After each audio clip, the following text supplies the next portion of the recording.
Sarah Ferguson and Prince Andrew's 10-year marriage ended in divorce in 1996 after their scandal-laden 1992 separation, and the Duchess of York faced a period of being frozen out from the royal family. She did not attend the 2011 wedding of Prince William and Kate Middleton. However, the Duchess, otherwise known as Fergie, was present for the marriage of Prince Harry to Meghan Markle in 2018.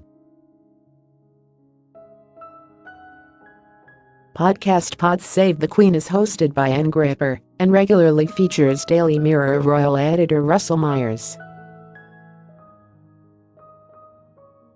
Royal snub?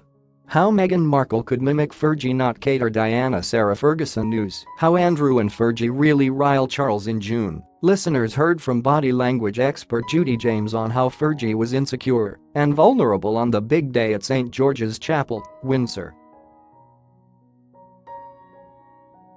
Ms. James said, "Her body language I found very touching actually. She had to walk in by herself.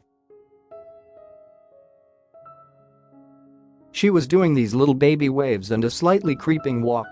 She was clearly doing a good act of lowering her own status. It was as though she was creeping in via the servants' entrance.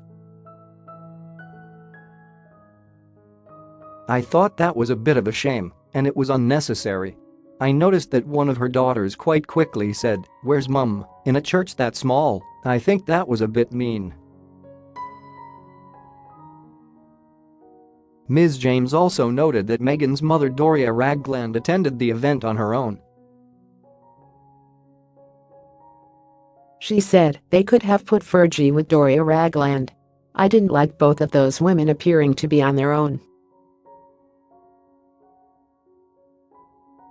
Podcast host Ann Gripper asked, "Fergie seemed a bit more the center of attention of the walk up to the church?" Ms. James explained, "What was interesting about that walk, she did look as though she was striding out and using it at a catwalk.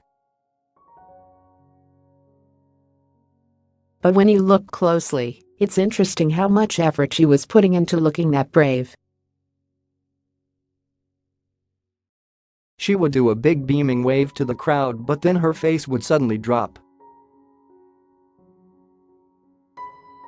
She went from being very much the old, quite boisterous Fergie to looking momentarily quite downcast, quite vulnerable."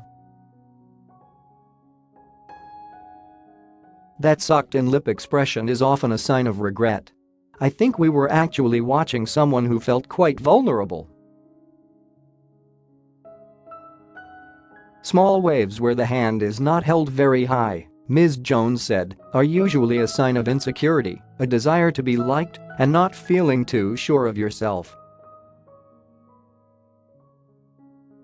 To subscribe to Pod Save the Queen, go to Acast or your normal podcast provider.